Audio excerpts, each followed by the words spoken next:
Galera, boa noite. Vamos começando aos poucos a live do Cardume para discutir transparência e participação. A gente está num ciclo de lives e debates para discutir propostas para Jundiaí, promovidas pelo Movimento Cardume, toda quinta-feira aqui no nosso Facebook, de vários temas diferentes. E não é segredo, eu falei bastante durante essa semana da alegria de poder estar hoje discutindo transparência e participação, que é um tema onde eu atuo, um tema que eu milito, que eu luto faz muitos anos, né, desde 2006, em Jundiaí, nos 10 anos que eu estive no Voto Consciente, e fora, no Instituto Cidade Democrática, em outros movimentos. E aí eu fiquei muito feliz de conseguir juntar hoje aqui nessa live algumas das pessoas que eu conheci, que a gente se acompanhou nessa jornada, né? Fazem parte dessa história, cada um com seu acúmulo, seu conhecimento, com trajetórias incríveis. E como quem já está acompanhando já sabe, a gente vai fazer uma sequência de lives com falas curtas, tentando também reagir aos comentários. Cada um vai trazendo um ponto de vista. A gente tem sido super propositivo. Nosso objetivo com as lives é mostrar boas ideias que podem ser aplicadas em Jundiaí. Boas propostas de outras cidades, do Brasil como um todo, do mundo, para mostrar para as pessoas em Jundiaí que dá para ser ainda melhor e que tem muita coisa em Jundiaí que precisa melhorar. E a gente precisa saber como fazer e o que trazer para a cidade. O Cardume está discutindo 9 temas, 9 eixos diferentes e formulando algumas propostas em reuniões de grupos, reuniões direto com ativistas, entidades, coletivos. E na live a gente sempre começa trazendo quais são as propostas que a gente está estudando, que a gente está investigando, né? E esse tema a gente precisava caprichar demais, precisava fazer bonito, porque a gente ficou muitos anos fazendo propostas e mostrando para a Prefeitura e para a Câmara de Jundiaí que dava para ser mais transparente, que dava para ser mais participativo. Então agora, depois de tanto tempo falando, e em muitos casos não sendo ouvido, a gente está com esperança renovada de poder falar diretamente, nós por nós, né? Lá na Câmara Municipal. E um dos objetivos que a gente tem e está estudando como proposta é da construção de uma escola da Câmara que ofereça cursos para fortalecer os ativistas da cidade, as pessoas que já fazem parte de coletivos, de ONGs, de entidades, de movimentos e dos conselhos municipais. Tem conselheiro municipal que está 2, 4, 8 anos participando de conselho municipal e nunca recebeu um curso, uma formação, um apoio para se fortalecer. São pessoas que já dedicam de maneira voluntária o seu tempo para ajudar a melhorar as políticas da cidade. Então, esse trabalho precisa ser fortalecido. A gente já conhece várias câmaras municipais que têm escolas da Câmara e a gente poderia construir uma escola da Câmara que oferecesse cursos para fortalecer o trabalho de controle social e de participação. Além disso, a gente tem a possibilidade também, e está estudando essa proposta, de que a Câmara crie uma espécie de orçamento participativo. Já que em Jundiaí nós não temos uma tradição de orçamento participativo por parte da Prefeitura, a Câmara pode dar um exemplo. Então, assim que o orçamento chegar na Câmara, uma proposta de mudança do regimento interno pode fazer com que a Câmara vá até os bairros, até as 7 regiões que o plano diretor criou para a cidade, e faça audiências públicas para ouvir a população nos bairros. E com isso, depois comparar o que foi enviado do orçamento da Prefeitura com o que está recebendo da população. E se tiver faltando alguma coisa, os vereadores vão poder fazer emendas ao orçamento. Isso é função de vereador. Para complementar essa ideia, a Câmara poderia construir, do jeito que várias secretarias têm os conselhos municipais, a Câmara poderia criar um conselho de usuários. O conselho municipal serve para as pessoas da sociedade, para o cidadão, ajudar a sugerir melhorias para a política e fiscalizar. É aquela coisa assim, olha, eu estou aqui para dar ideia para melhorar e estou de olho. E funciona muito bem. E a gente poderia criar um conselho de usuários para a Câmara Municipal, para as pessoas acompanharem, darem ideias de melhoria para a Câmara e também ficarem de olho. Isso é bom. Além dessas 3 propostas, nós estamos investigando também 2 para que a Câmara consiga colocar mais transparência em processos que são muito importantes. Ou seja, quando tiver alguma proposta de mudança de zoneamento do plano diretor, alguma proposta de mudança específica, criar por projeto a exigência de que tenha uma audiência pública na Câmara para discutir esse pedido de alteração. Ou seja, a Câmara poder oferecer para a sociedade um momento de discutir por que está sendo mudado isso. Por que essa mudança pontual? Afeta quem? Quem é beneficiado? Quem é prejudicado? Por aí vai. Mais transparência nas mudanças de zoneamento do plano diretor. Além disso, quando a prefeitura pedir um crédito suplementar, que significa, eu previ, eu planejei tal orçamento, tal recurso, mas eu vou precisar de um pouco mais de dinheiro, que também seja obrigatória a realização de uma audiência pública, para as pessoas poderem entender. Está precisando de mais dinheiro por quê? O que deu errado no planejamento? O que saiu diferente? Né? Quanto é? Para que é?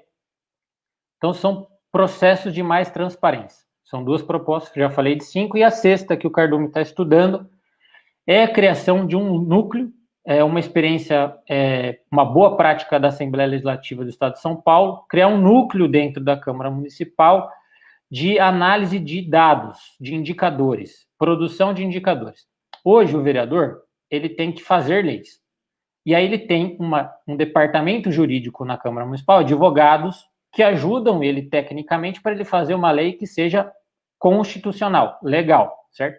Porque o vereador não é obrigado a ser advogado por formação.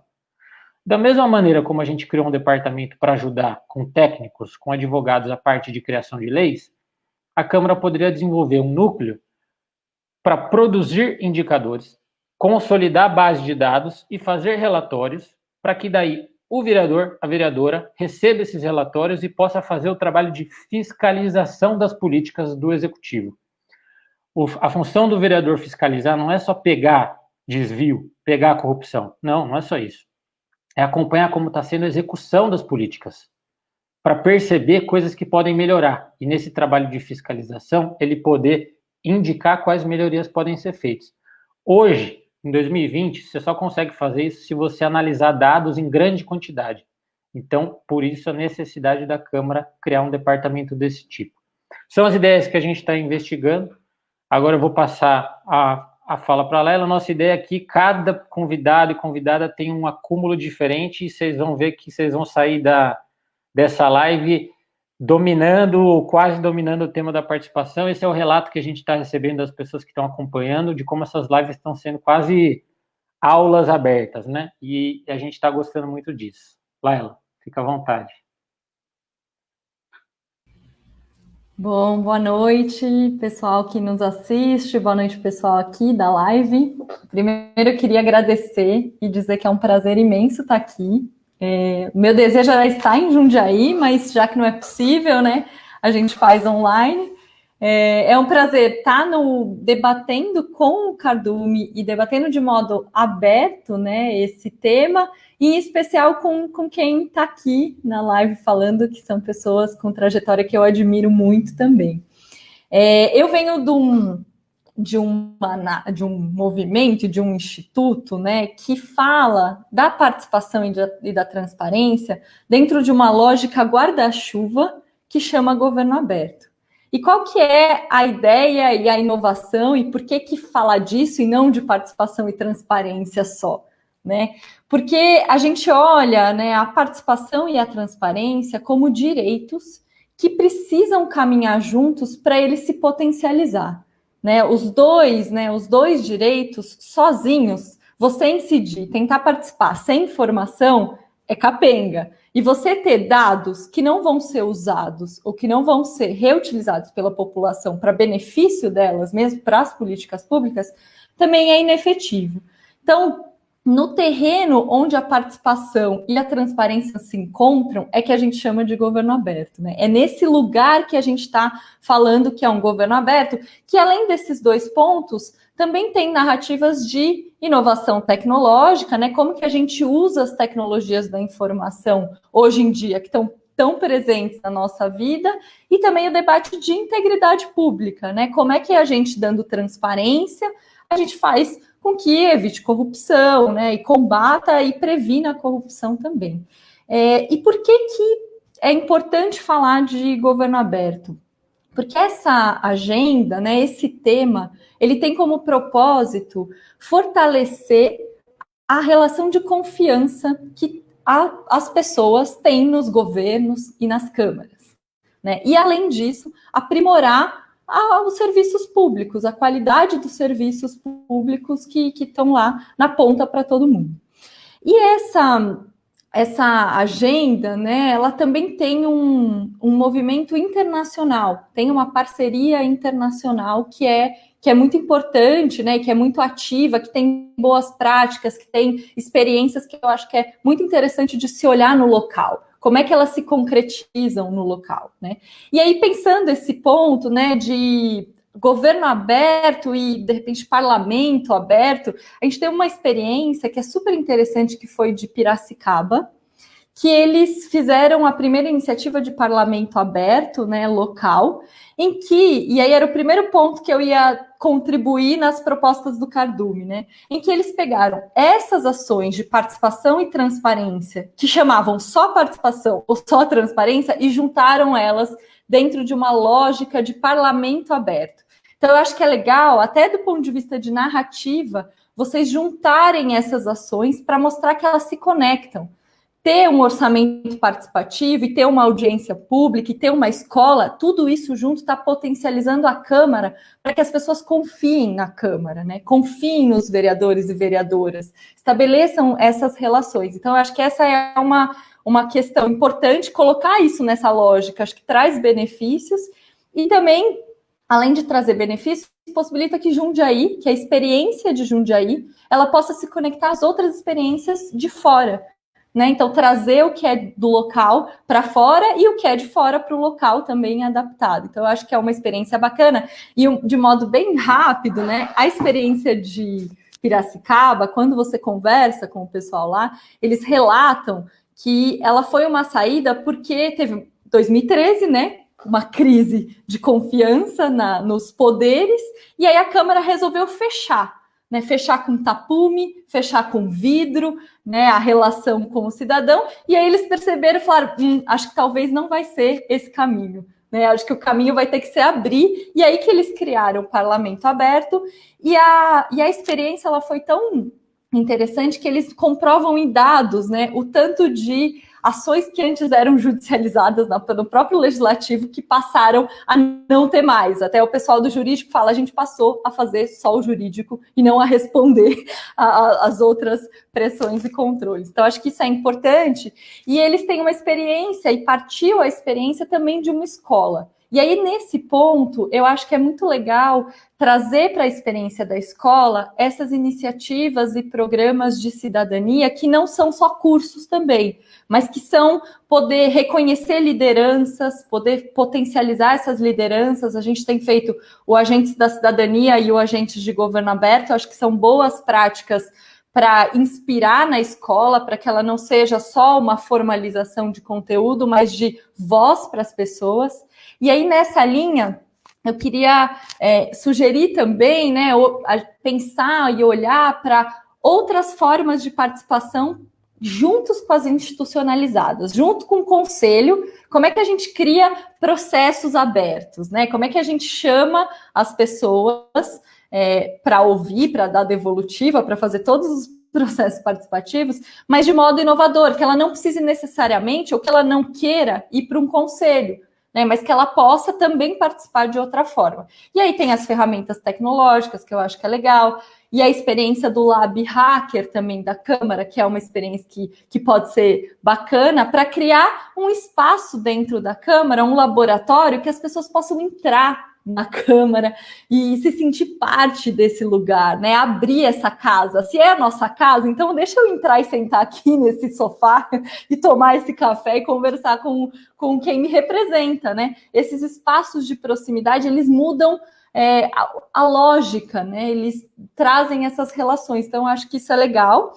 E aí, de duas breves comentários aqui, mas acho que o núcleo de dados seria interessante abrir dados também, né? Pautar para que a Câmara possa publicar os dados relativos à Câmara e pressionar a Prefeitura também para abrir esses dados para fiscalização, que aí permite que a Câmara fiscalize, mas um movimento também pode fiscalizar, outras pessoas também podem fazer outras coisas, né? E, por fim, queria terminar numa sugestão que eu vi de alguns outros mandatos, eu não sei se vocês chegaram a olhar essa iniciativa, mas que alguns mandatos estão tendo um assessor que chama assessor de fiscalização, que basicamente é uma pessoa que tudo que chega, ele dá esse banho, né, esse olhar de como é que eu posso transformar isso para ser mais transparente, esse projeto de lei, essa iniciativa, como é que isso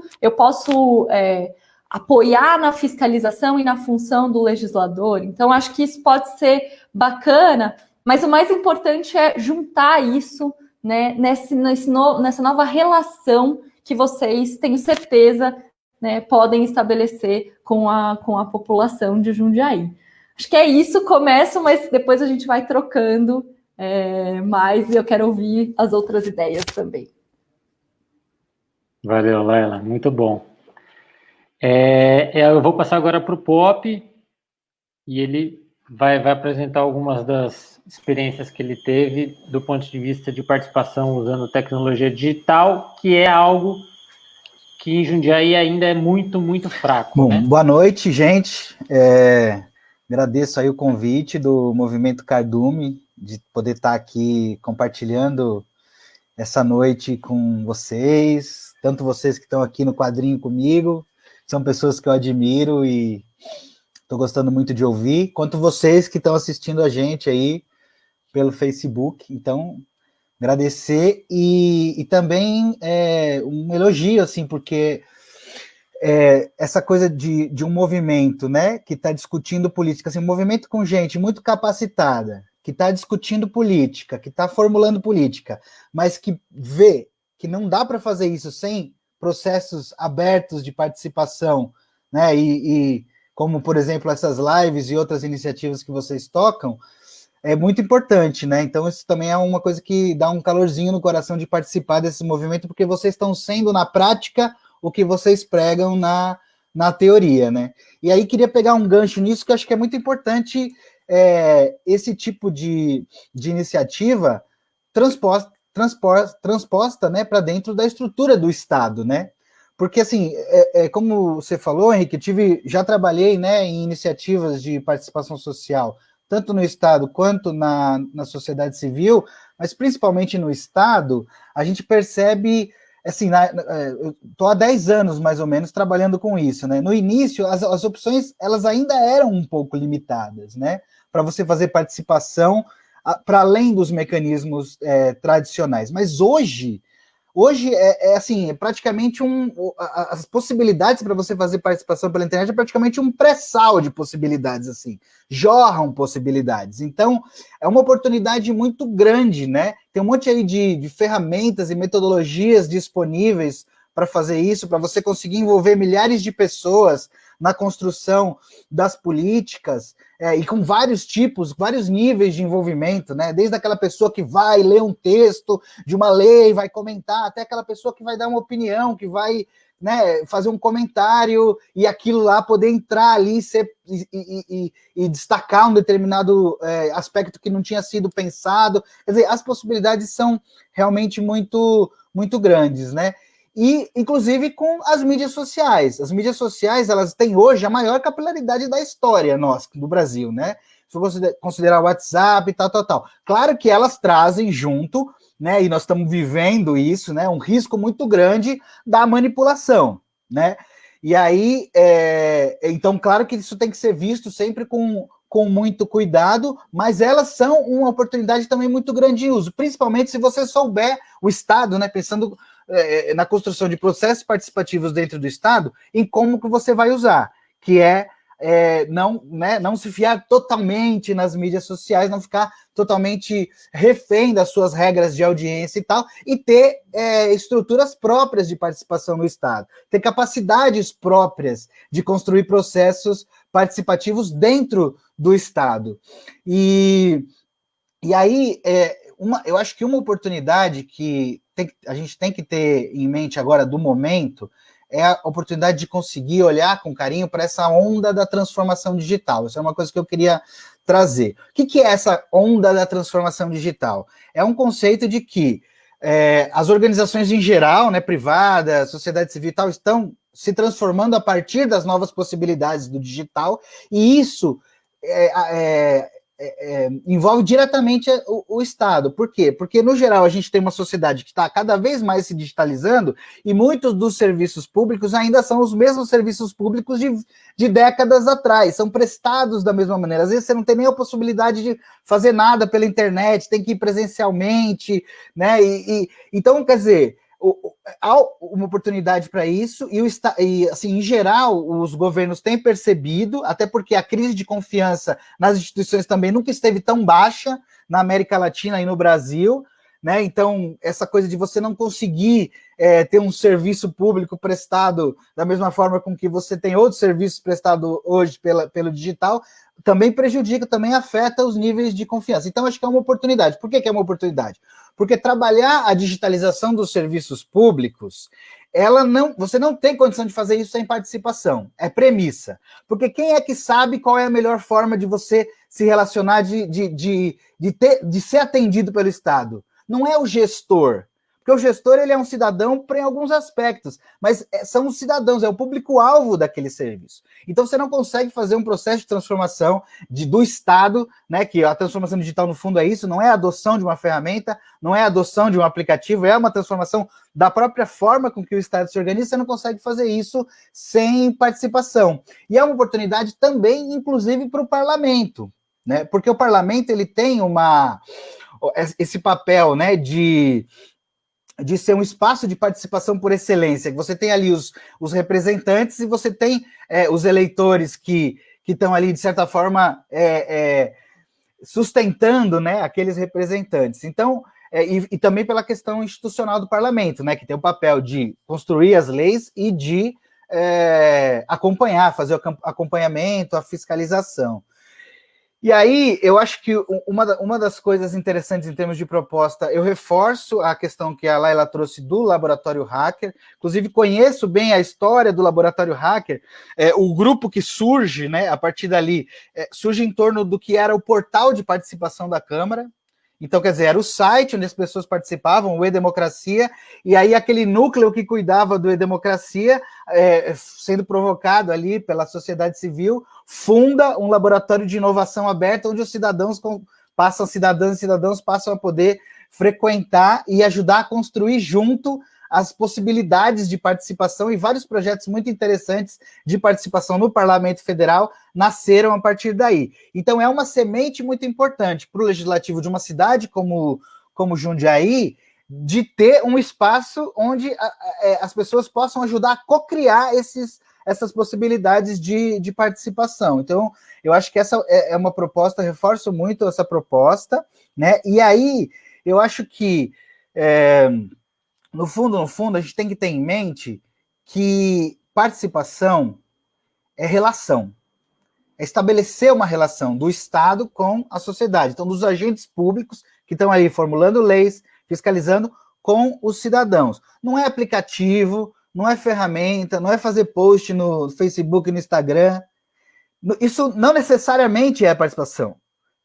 Participação é se você está conseguindo estabelecer uma relação de mão dupla com os cidadãos, e essa relação está influenciando no desenvolvimento das políticas.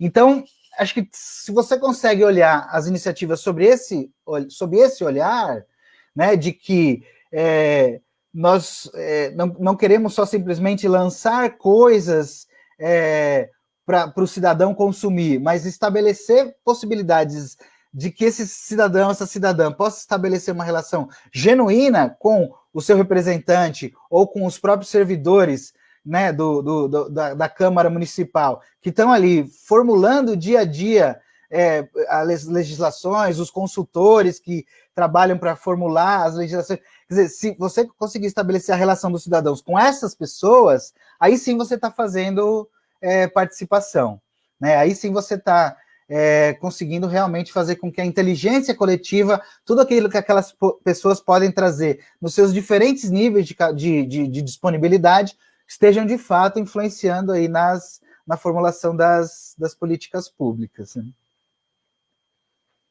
Cara, ótimo. Jundiaí, a experiência mais potente de uso de digital foi do próprio Voto Consciente Jundiaí, né? A gente tem experiências muito, muito tímidas ainda de uso por parte de governo, mesmo tendo uma companhia de informática de alta qualidade, que investe muito em serviços digitais, como você tem falado, você conseguiu trazer bem esse tema, e muito em interação. Reportar um buraco, fazer reportes, né? Quase vendo o cidadão como um cliente só, como um usuário apenas, e não como um sujeito que também tem que pensar, também tem que formular. Ou seja, para um orçamento participativo, um orçamento público, eu não tenho só que falar qual que é o meu problema, eu tenho que conseguir discutir, remanejar, priorizar. Eu acho que na saúde tem que ser menos em hospital e mais em preventivo, porque essa é a minha visão de mundo. Quando a gente fala de participação, a gente está falando disso, né? Não estamos falando só de consumir, então foi bom você trazer esse panorama. E agora eu vou com a praticamente madrinha do Voto Consciente de Jundiaí, porque quando o voto surgiu, a Rosângela era a entusiasta que ajudava a formar núcleos pelo Brasil, e foi muito importante para que o núcleo de Jundiaí pudesse nascer e depois crescer. Então, Rosângela, conta para a gente um pouquinho do sonho que move o voto e de ter câmaras municipais mais transparentes e com participação. Tá no mudo, tá no mudo. Muito bom estar aqui com vocês. A gente já esteve junto com todos aí em outras batalhas, né? Mas falando da questão da participação, da transparência, eu acho que ter ajudado e ter participado do momento de fundação do Voto Consciente em Jundiaí, e aí, portanto, eu acompanho a política de Jundiaí até hoje, por consequência de tudo isso. Mas o Voto Consciente teve assim, a sua fundação, a sua semente, né, surgiu justamente questionando a participação do cidadão através esse grupo de pessoas se perguntava, bom, os políticos estão apresentando soluções para os nossos problemas, mas como interagir com esses políticos e fazer uma participação efetiva, né? Como o Ricardo está aí colocando. E esse grupo, então, foi a Câmara Municipal, naquele momento, há 30 anos, mais de 30 anos atrás, nós não tínhamos ajuda da internet, né? Então, eu acho que o caminho, né, desse momento inicial até hoje é um ganho muito grande em relação à participação e à transparência do que acontece numa Câmara. As possibilidades de participação e transparência hoje realmente estão aí e precisam ser abraçadas pelo cidadão. Nem sempre utilizadas, mas é preciso se colocar isso na pauta. Eu falo muito isso quando a gente está com empresários, por exemplo, né? Você, independente do seu ramo, você tem que saber que leis estão sendo aprovadas na sua Câmara Municipal, que vão afetar o seu trabalho, o seu comércio. O cidadão, ele também tem que saber o que está acontecendo lá, ele também tem que participar e dizer, não, eu gosto disso, eu não gosto daquilo. Eu trabalho, por exemplo, na área de educação, então você tem que saber qual o projeto de educação do município, né? O que se pensa de políticas públicas. E o movimento Voto Consciente, então, traçou esse caminho. Acho que hoje, com as ferramentas, está aí o Ricardo falando dessas ferramentas maravilhosas e possíveis, né? tá muito mais fácil, mas não quer dizer que a população pegue para si esse papel. Então, aí vem esse questionamento, e o voto consciente faz muito esse trabalho de pensar isso. Como a gente sabe que as pessoas são movidas por interesses, certo? Isso falando do básico. Então, como motivar as pessoas a dizer assim, olha, o que está sendo aprovado na Câmara Municipal, o orçamento da Câmara Municipal, o que está acontecendo naquela audiência vai impactar a sua vida amanhã. Então, aí vem as escolas de governo que a gente tem que investir mesmo, tem que ter escola para o político entender que ele tem que prestar contas, que ele tem que contar, que ele tem que ser transparente, e o cidadão tem que entrar nesses canais e participar. Eu falo muito desse básico, porque, assim, eu fico querendo sair da teoria e chegar no cidadão. Então, aí, nessa discussão, hoje todo cidadão tem um celular na mão. Então, assim, tá mais fácil ainda, né? Porque você pode criar um canal dele receber informação, dele participar, ou dele dizer a opinião dele. Eu acho essa lei absurda, eu acho que isso não tem nada a ver, né? Tivemos um decreto aqui em São Paulo recentemente na pandemia de rodízio de dia par, dia ímpar. Gente, as pessoas precisam ir lá e dizer, olha, pera, isso não está funcionando. Os carros ficaram em casa e os ônibus lotaram em plena pandemia. Então, assim, criar esses canais de participação para agir na cidade, aí que eu penso, sabe, Ricardo, agir imediatamente. Porque tínhamos um decreto, tinha uma medida do prefeito que, em plena pandemia, lotou os ônibus todos e não tinha ônibus para a pessoa ir para o supermercado, para a pessoa ir para um médico. Assim, bem, então, esses canais precisam ser criados. Então, a participação do cidadão precisa ainda muito de mecanismos. Ainda não é fácil, gente. A gente culpa o cidadão de não ter a iniciativa. Lógico, a gente quer que ele tome mais iniciativa, e não é ir no Facebook, dizer que é a favor ou contra, os amigos curtem. Gente, hello, não é por aí. É sair da sua zona de conforto e participar da política de maneira efetiva, em canais efetivos. Porque Facebook e rede social não fala contra, outro a favor, ninguém é mediador de nada, e isso não vira nada. Então, assim, eu coloco aqui que da história do voto consciente, de criar mecanismos de participação, criando movimentos nas diferentes cidades, para ir até a Câmara Municipal, entendendo que o poder legislativo é o poder para receber o cidadão e levantar desse cidadão as suas necessidades. Eu fiz muito isso, levei muita gente para a Câmara, mas eu também ouvi de volta que não é fácil. O cidadão não é bem recebido na Câmara Municipal, ele chega lá, ele não entende o processo, ele pode ficar horas ali no plenário, o vereador chega, suspende a sessão e volta não sei que dia. Gente, não tem continuidade os assuntos. Então, assim, se coloca no lugar do cidadão. Você diz, vamos participar. Mas é difícil. Então, assim, eu acho que o Cardume e a ideia da gente juntar tudo isso, temos aí eleição, eu não consigo não falar de eleição, Henrique, você me desculpa, mas eu acho que o cidadão precisa pensar em quem vai votar e em pessoas que ele vai poder cobrar. Não tem outro jeito, né? Esse canal precisa ser criado e na questão das câmaras, na questão da participação do cidadão, eu penso que já existem canais, né? Já existem audiências públicas que o cidadão pode participar, o orçamento, né? Muitas cidades têm audiências dos orçamentos. Porém, gente, vamos ser bem honestos. Mesmo cidades com orçamento participativo, é muito ridícula a participação. Você participa de uma audiência dos 7% do orçamento que vai ser participativo, do total Gente, não vira nada isso. Então, assim, criar canais efetivos de participação na política, eu acho que tem que ser objetivo de todos. Exatamente. Como eu acho que é a pergunta que a gente, né, no voto consciente, a gente fala muito isso. Para de falar tem que, e fala mais de como fazer.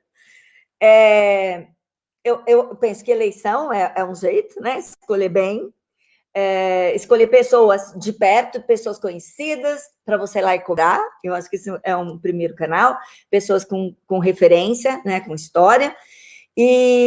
Mas eu penso que é preciso entrar e, no dia a dia, cobrar.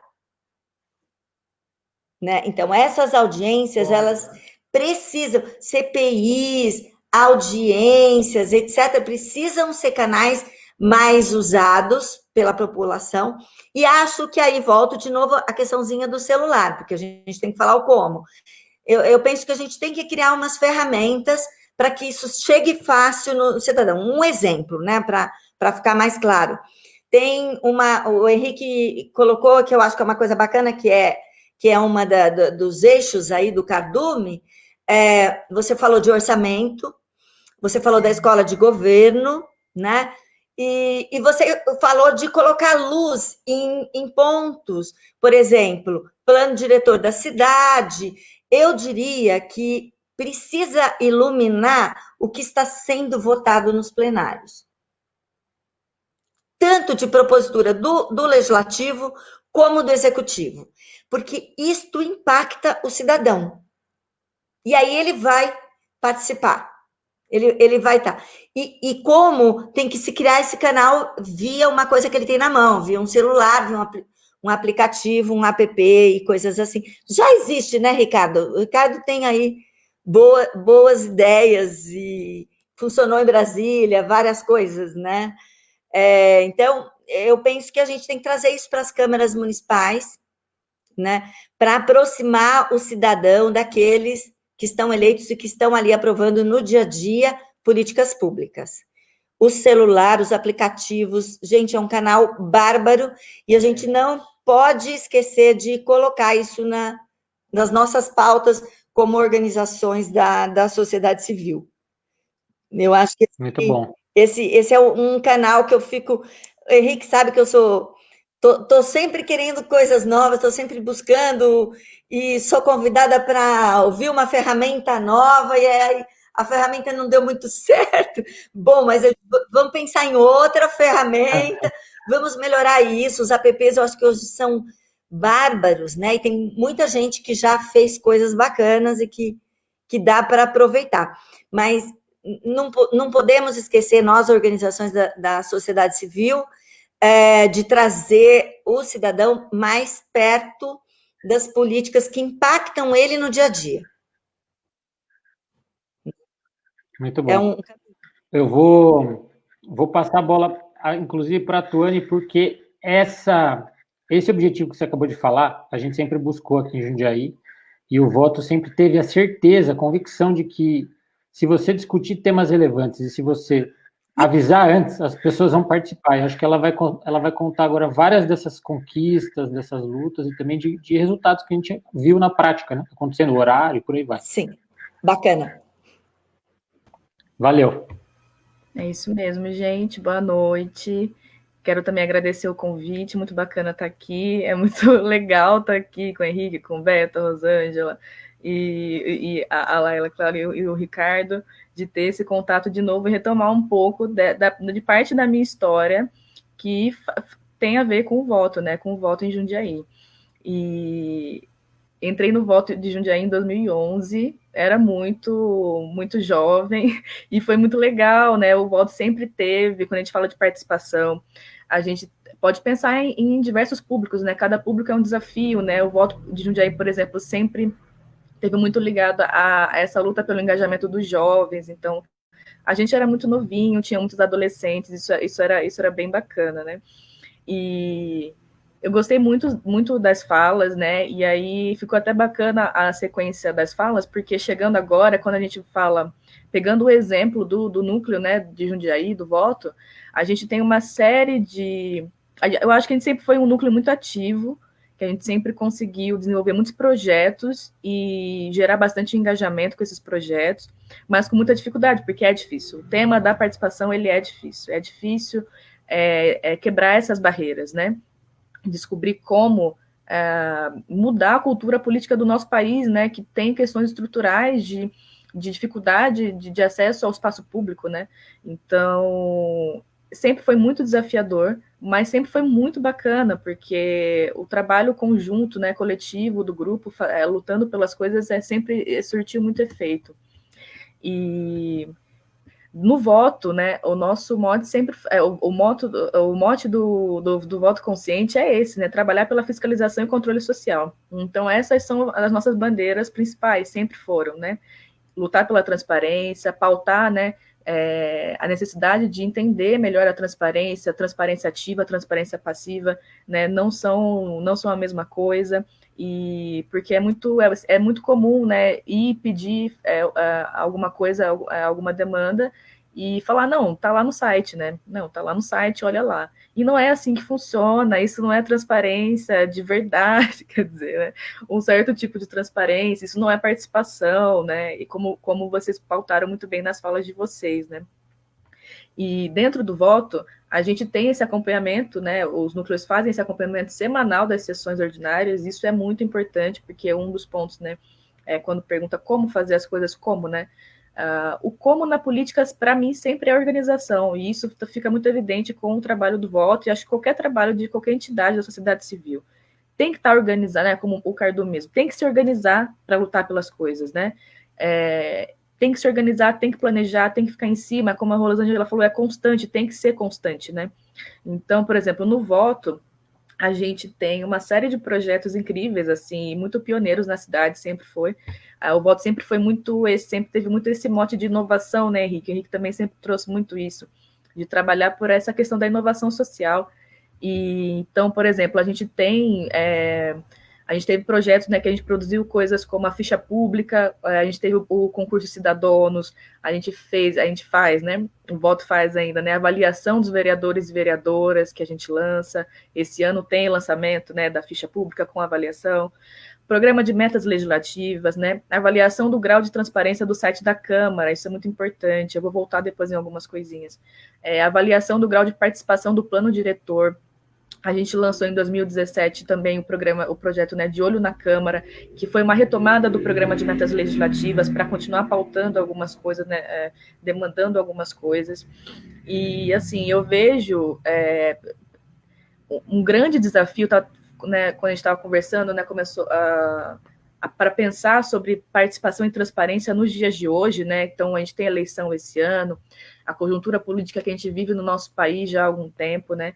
Eu acho que o desafio vai ser muito maior, né? Assim, né? Como a gente está, apesar do que a gente está vendo aqui, né? Com as falas de especialistas, pessoas já de muitos anos, né, nessa luta, a gente tem muitas ferramentas, mas a gente tem um desafio político muito grande e agora cada vez maior. Né, nesse mundo de pandemia, a gente ainda não pode falar pós-pandemia, até porque a gente não sabe quando ela vai acabar. Nesse mundo no nosso país, com esse contexto muito autoritário que a gente tem vivido, né, de dificuldades, né, eu acho importante retomar aqui e falar que o voto e as entidades da sociedade civil ligadas a essa militância tem, por exemplo, um desafio muito grande de lutar pela permanência e pela efetiva, né, ação da Lei de Acesso à Informação, por exemplo. A Lei de Acesso à Informação no nosso país está em risco todo dia, já há muito tempo. E em 2012, quando ela entrou em vigor, ela foi uma grande conquista. Né? No voto, a gente conseguiu uma série de coisas, né, com a Câmara, nas negociações, nas nossas pautas, a gente conseguiu muitas coisas através da Lei de Acesso à Informação, não só a gente, a sociedade civil como um todo. Então, por exemplo, falar da lei é uma coisa, continua sendo muito importante, porque sempre que a gente cai em momentos políticos autoritários, essa é a questão da transparência e do acesso à informação é a primeira coisa que vai cair ou vai ser questionada, ou vão tentar mexer. Então, por exemplo, a gente tem que estar de olho nisso, né? O voto sempre olhou muito para isso, e a live foi muito importante para a gente. Então, a gente tem que pensar, a gente pode pensar, claro, sempre em inovação, é importante pensar novas ferramentas, né? Ainda mais nesse contexto digital. Então, essa fala do Ricardo é muito importante, porque é uma coisa que também eu tenho pensado muito, e é uma coisa que vai ser desafiadora, apesar da gente ter as ferramentas, né, de como promover essa participação, intensificar essas experiências de participação, de democracia, né, digitalmente, né, virtualmente, sendo que a gente tem, né, essa coisa a gente fala dessa facilidade de acesso através de celular, tem mais celular no país do que pessoas, né, a gente fala desses dados, mas assim, a gente está vendo agora, por exemplo, com a questão da pandemia e a questão da educação, as aulas à distância, o que é a dificuldade de muitos alunos, por exemplo, de acessar, de conseguir ter aula online, porque a qualidade da internet é ruim. Então, por exemplo, o Brasil ele tem esse tipo de desafio ainda, né? E eu acho importante a gente pontuar aqui, né, trazer esse elemento para a nossa reflexão sobre esse tema, né? Porque é um desafio muito grande a gente pensar como que a gente vai fazer as coisas nesse mundo agora que mudou, né? A gente tem falado de novo normal, né? Não sei nem se é uma boa expressão, na verdade, mas a questão da democracia, ela também vai ter que se ver com isso, né? Da participação vai ter que se ver muito com isso. Como que a gente vai fazer isso se os desafios antes, no presencial, já eram muito grandes? Então, quando a gente, por exemplo, pegando...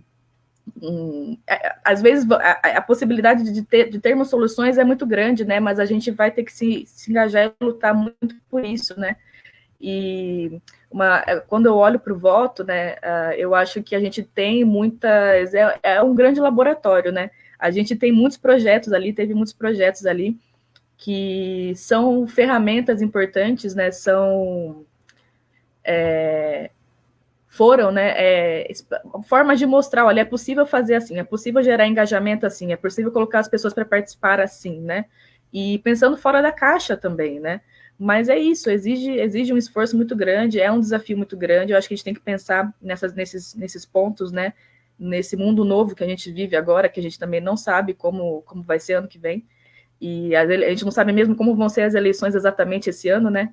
Então, muitos desafios pela frente, mas a gente tem muitas ferramentas e a gente tem muitas experiências boas no Brasil, né?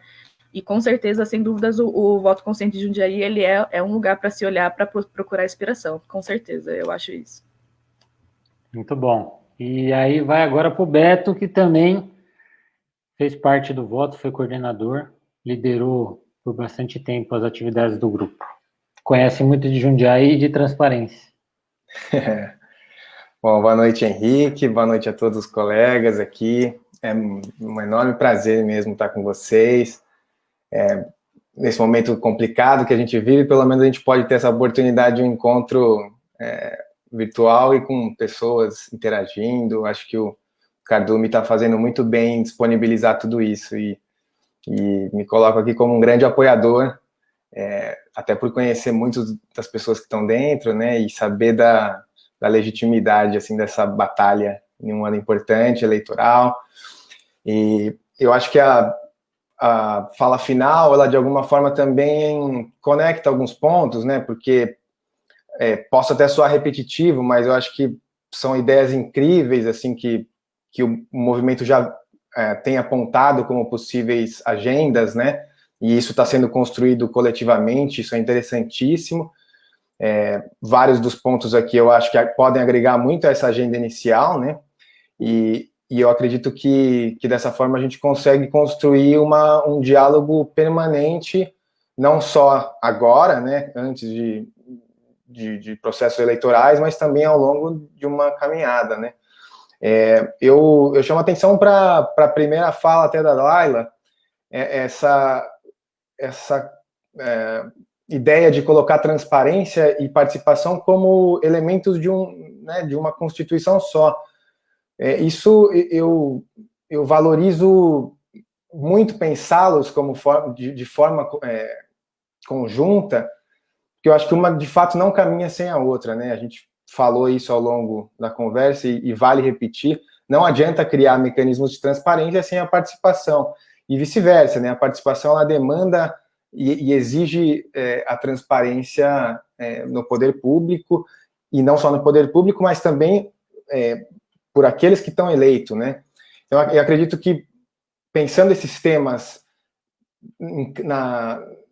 numa possível legislatura, ela deve acontecer de forma a considerar a Câmara como instituição, eu acho que é um primeiro ponto, e o segundo ponto, o trabalho do vereador ou dos vereadores, no caso de um mandato coletivo, né? Essas duas coisas, elas devem conversar, porque garantir instrumentos institucionais na Câmara que sejam permanentes, ou seja, que vão além de um mandato, são essenciais para que aquilo se torne uma condição legislativa da cidade, né? Assim como os vereadores têm que também internalizar de que eles são o processo, né? Eles fazem as coisas acontecer no dia a dia, no cotidiano. Essas duas dimensões institucionais e ali quase personificadas, como é hoje, mas o mais interessante é que elas saiam do personagem, né, e vão para o coletivo. Eu acho que é a forma de tornar a Câmara e o trabalho legislativo mais aberto à sociedade, e nisso eu valorizo demais iniciativas de parlamento aberto e governo aberto. Eu acho que é de fato o que a gente tem para o futuro, se a gente quer tornar o mecanismo da participação um direito, né, um direito exercido no dia a dia. Eu também, como o Henrique contou, assim como a Tuane e a Rosângela, fiz parte do Voto Consciente por 9 anos, né? Foi uma caminhada também que me formou muito como pessoa, e minhas escolhas profissionais, né, os temas que eu venho trabalhando na universidade, isso tudo tem uma semente, claro, né, nessa nossa participação desde adolescente, praticamente, né? A gente entrou ainda no ensino médio, e isso teve um impacto muito importante nas nossas vidas, né? Eu acredito que foi uma construção de agenda municipal de fato muito inovadora. Eu concordo com a Tuane, eu acho que a gente teve experiências importantes para serem compartilhadas, né? E eu fico muito feliz que o voto, ele consegue conversar com possíveis candidaturas, ele se abre para isso, porque a gente consegue compartilhar experiências, né? E construir, de novo, agendas para os próximos anos, né? Eu chamo a atenção aqui para as metas legislativas, como a Tuane comentou, né? Eu acho que foi um processo longo de conversa com a Câmara. É uma Câmara, vale pontuar, a Câmara de Jundiaí ainda é uma Câmara muito estagnada e uma Câmara muito conservadora. Eu acho que o primeiro passo de tudo é a gente imaginar pequenas transformações ali do trabalho diário do vereador que, pouco a pouco, vão dialogando com essa estagnação da Câmara, porque a gente sabe que é difícil enfrentar uma agenda conservadora, é difícil enfrentar uma agenda personalista, ou seja, né, projetos de baixo impacto que não atendem a um público geral da cidade, mas a pequenas parcelas, né? Isso é uma prática cotidiana da Câmara. Eu acho que o primeiro ponto é aquela participação diária, para ir mudando pouco a pouco esses mecanismos, né? Acho que a lei de acesso à informação, como a Tuane comentou, foi uma transformação na nossa vida enquanto cobrança, né? Aquele advocacy que a gente fazia de dizer, olha, agora é lei, vocês têm que publicar isso. E a Câmara ainda precisa se adequar a isso, e não só em Jundiaí, eu acho que é um problema nacional, né? Mas é uma lei que precisa ser garantida, é um direito que está ali. E isso em 2012, né? Ao longo desse tempo, o Voto Consciente também fez parceria com o Observatório Social, aumentou a agenda, né? E eu chamo a atenção especificamente como proposta. Eu acho que vocês já disseram, assim, são propostas fundamentais para que a gente continue esse diálogo, mas eu chamo a atenção, eu acho que pequenas mudanças como a democracia digital, né, é um tema bastante amplo e traz uma série de controvérsias também, mas, de fato, a criação de um aplicativo, nesse momento, talvez seria um primeiro passo. Eu não estou discutindo ainda a qualidade, né, assim, a segurança dos dados, são uma série de questões que aparecem quando a gente coloca o usuário como um potencial gerador de dados, né? Mas o Jundiaí, eu acho que tem um cenário bom para isso, porque, como o Henrique contou, tem a Sijum, né, que é a companhia de informática, que já tem a experiência com a prefeitura, E eu chamo a atenção para o orçamento da Câmara. A nossa Câmara, ela de alguma forma, não é uma Câmara que gasta muito. Ela tem um orçamento, no ano de 2019, ela gastou 26 milhões, por exemplo. E ela tem um orçamento que teria dinheiro para gastar um pouco mais, e acredito que esse dinheiro seria muito bem gasto se fosse para participação. A criação de um aplicativo poderia ser um primeiro mecanismo a entrar na agenda, de fato, do movimento Cardume, assim como está nas metas legislativas e no projeto de olho na Câmara, mas que esse aplicativo não seja simplesmente né, um aplicativo informacional, mas um aplicativo que a gente comece a debater como se tornar aquilo um banco de ideias. Tem algumas cidades que já começaram nesse formato, né? Se não me engano, Vitória tem uma experiência desse tipo, participa Vitória, mas que a gente cria um banco de dados por ali, e eu acho que é uma proposta palpável para esse momento, né? Que a partir de um aplicativo a gente discuta a democracia digital e amplie o debate e melhore, né? E eu acho que isso, enquanto Câmara, quanto instituição, né? Poderia ser um primeiro passo. Um passo para o movimento em si, eu retomaria uma atividade tão simples do voto, aparentemente, para nós, né, naquele momento. Quando eu entrei lá em 2008, a gente fazia relatos das sessões pós-sessão da Câmara. A rádio nos ligava e a gente fazia um resumo da sessão. E era interessante porque a gente conseguia abordar, né, isso depois foi transformado para relatos, né, então a gente publicava. Mas esse relato da sessão, ele era uma ferramenta tão importante, porque era onde a gente conseguia falar com o cidadão que estava interessado, ou nem estava interessado, mas se ligou por algum tema, e a gente despersonificava a Câmara. Então a gente falava dos temas, falava dos desafios, e eu acho que isso, se o próprio legislador tornar isso uma prática, de falar menos, né, do que ele fez, mas dos desafios da Câmara, do que aconteceu no dia, de relatar isso de uma forma... E aí as mídias sociais, a gente já falou, tem uma série de mecanismos que a gente pode pensar como fazer esse relato do movimento pós-sessão uma ferramenta importante. Eu acho que é um passo para a gente criar narrativas, né? A gente consegue criar narrativas simples, palpáveis, convidativas, que dão alguns passos, né, nessa abertura da Câmara, que a gente sabe que é um lugar fechado, pouco convidativo, com linguagem difícil. Tornar a legislatura, histórias, né, que a gente possa contar o dia a dia do que é um trabalho legislativo e se abrir para os interessados e aqueles que não tiveram a oportunidade ainda de acompanhar, né? Cara, muito bom. Essa coisa da gente falar depois da sessão na rádio, me lembrou, cara, eu estava no 3º ano do ensino médio, aí eu pedia para sair da sala, assim, para, tipo, tomar água e tal, era para atender a rádio, que era, tipo, coisa de 3, 4 minutos, e aí a gente falava, porque a gente se alternava, né, os voluntários iam rodiziando e tal, aí entrava voluntário, assim, no voto consciente, a gente falava, semana que vem, você que vai falar na rádio. Aí a pessoa falava, nossa, mas eu nunca falei em público, como assim, não sei o que tem. Aí virava a escola de formação de líderes do voto, que era isso, botar já na rádio para falar e tal. Então, é gostoso de lembrar, porque faz um tempo já isso aí. A gente está indo para a reta final, eu queria agora abrir de novo, pode ser até na mesma ordem, acho, com os encerramentos. Então, 1 minuto, 1 minutinho e meio para cada um, e aí fazer as considerações finais, se quiser costurar com a fala de alguém e arrematar, tá bom? Bom, eu acho que nem tenho muito mais o que dizer aqui, né? Foi super legal ver a construção mesmo das nossas falas, porque elas se complementam, né?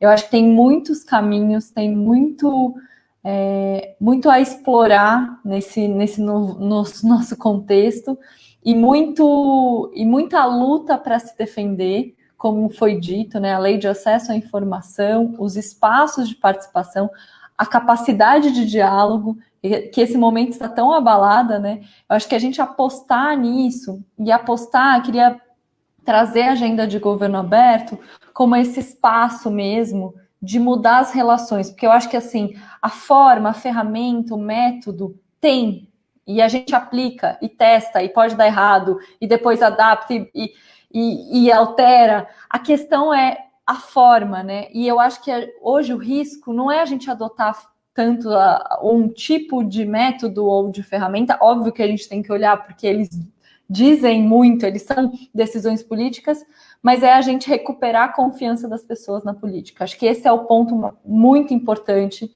e eu acho que a gente estabelecer essa agenda como uma agenda de voltar a ter confiança, voltar a saber que é esse o caminho que vai solucionar nossos problemas, que não é o autoritarismo que vai dar resposta rápida e fácil, que é a democracia, que é o diálogo, que é a participação, que é a transparência. Essa é a aposta, né? Saber que essa é a aposta, eu acho que é o principal, e aí a partir disso é criar, é trazer para próximo, é mostrar para as pessoas que existem outras formas de se fazer política. E o que o Cardume está fazendo aqui é isso, assim, é mostrando na prática que essas formas são possíveis. Queria dar uma boa noite, então, para todo mundo, e estava acompanhando aqui os comentários e adorando a interação do pessoal. O pessoal já é ativo aqui em Jundiaí, é só potencializar, né? Valeu, Laela. Muito bom, gente, é isso mesmo, né? Acho que a gente construiu uma teia muito legal nesse papo, adorei ouvir vocês, super complementar mesmo. Acho que o desafio é esse mesmo, é de conseguir centrar nas pessoas mesmo, né? E todo processo ele tem que estar centrado, ele pode ser baseado em 1000 possibilidades de tecnologia, metodologias, mas se não tiver centrado nas pessoas, e tem que ser relevante, né? Então eu trouxe a ideia da questão da transformação digital, e aí a Tuane trouxe a questão da educação, que é um negócio que a gente está vivendo agora, né? Quer dizer, olha o tipo de transformação digital que a gente está fazendo na educação com a pandemia, né? A gente manda o link do Zoom para o aluno e para o professor e fala, se vira, né? Que é isso que nós estamos fazendo, né? Então, transformação digital não é mandar o link do Zoom, entendeu? O Zoom está aí, né? O StreamYard, que é a ferramenta que nós estamos usando aqui, está aqui, mas não é isso, né? Então, por isso que eu acho que foi muito legal você trazer, porque é isso, não dá para fazer isso sem participação. Fazer sem participação é assim, é fácil, né? Manda o link do Zoom. Mas fazer com participação é difícil, mas vai funcionar, porque agora não está funcionando. Minha sobrinha mesmo já desistiu, ela decidiu que ela vai repetir o ano, porque ela não está aprendendo nada, ela prefere repetir e aprender quando tiver a voltar a ter aula, do que ficar fazendo uns exercícios que não servem para nada, uma professora que ela não entende ali no negócio. Então, não é isso, né? Então, qual é o jeito de fazer isso de uma maneira? É com participação, porque se esses alunos que têm todas essas questões, esses professores que têm todas essas questões, tivessem tido a oportunidade minimamente de construir esse processo de como que vão ser essas aulas, se eles tivessem tido a mínima oportunidade, o negócio estaria sendo completamente diferente. Ia ser perfeito? Não, porque perfeição só existe no céu e no livro. Mas ia ser muito melhor. Dá para ser muito melhor do que está sendo hoje. Então, gente, é isso. Participação é para isso. Não é só uma ideologia. É para que as coisas sejam melhores e funcionem. Isso só vai dar certo se a pessoa estiver no centro do processo, né? Nesse caso aí do exemplo que a gente está usando, o aluno e o professor, né? Mas é isso, adorei, brigadão. Boa noite para quem está aí interagindo também aí no Face. Acordo total. Vida longa ao Cardume. E jundiaienses, aproveitem o privilégio de ter um movimento como esse na cidade de vocês, porque ainda, infelizmente, é raro. Rosângela, você. É verdade, essa parceria aí, Movimento Voto Consciente, Cardume e outras, a organização da Laila e Ricardo, que sempre teve uma história, todo mundo junto, Tuane aí, firme no voto consciente, Alberto também, que sempre contribuiu, né, com longas ideias, e outras pessoas que estão aí nos ouvindo. O Jundiaí realmente é um exemplo de participação, viu, Tuane? É uma história, é um case de sucesso, né? E acho que os desafios são esses mesmos. O meu desafio é chegar em mais pessoas, baixar essas ideias políticas, formação política, participação política para mais pessoas, né, para o cidadão comum, para ele entender que política faz parte da vida dele também, fazer essa ponte de explicar, de tornar esses processos mais fáceis de serem entendidos, e exemplificando que vai impactar a vida dele, e vai melhorar a vida dele e o coletivo da cidade, enfim, uma maior participação.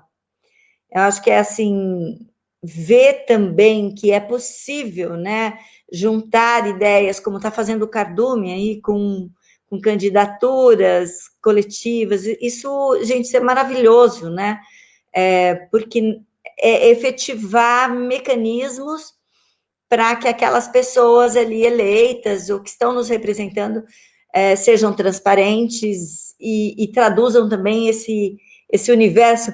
Gostei, Alberto, de você falar que a gente fica fazendo historinhas do que acontece na Câmara Municipal para que a pessoa seja atraída por nos ouvir ou por saber o que está acontecendo lá, né? Porque, na verdade, o voto consciente tenta o tempo todo fazer essa ponte, né?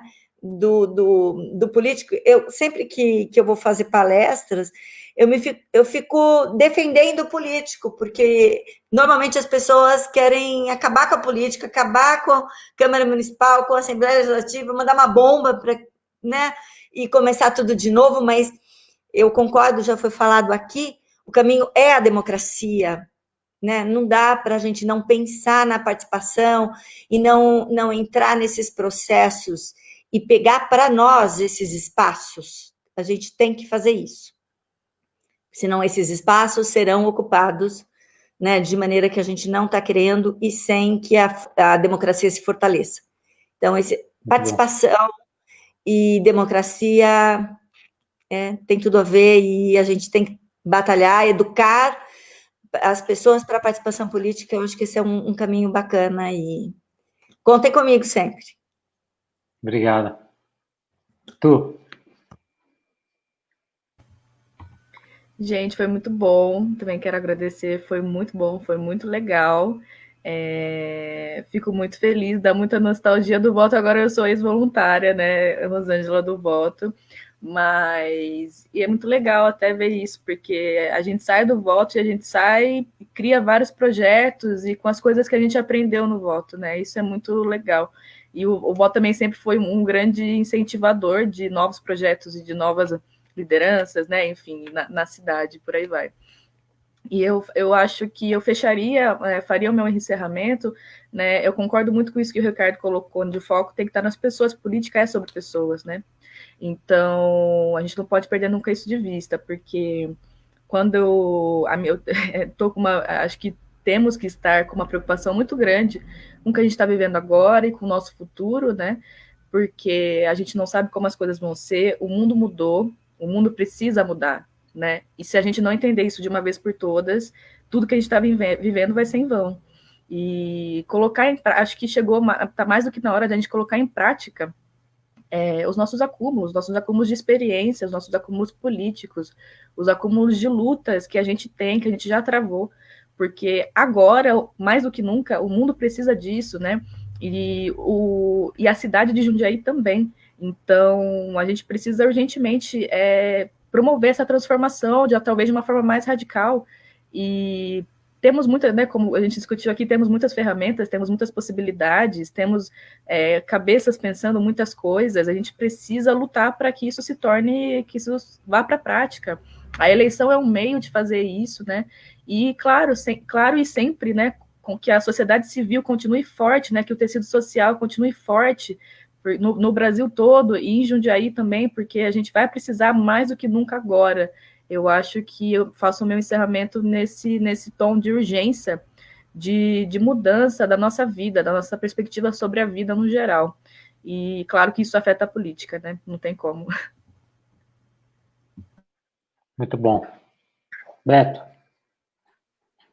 Eu quero só agradecer também a todo mundo que acompanhou a live, ao Henrique, Tuane, Rosângela, Laila e Pop, pela parceria no debate, dizer que oportunidades como essa tornam mesmo um assunto na ordem do dia, né? Trazem o assunto para a ordem do dia, disseminam. É importante a gente falar sobre isso para mais pessoas, e o momento exige isso, né? A gente está, acho que vocês colocaram bem os desafios, a gente viu uma pandemia que deixou as pessoas desalocadas, estão todo mundo se reinventando, né? Aqueles que precisam trabalhar, aqueles que estão em casa, de alguma forma, todos foram mexidos em diferentes camadas, né?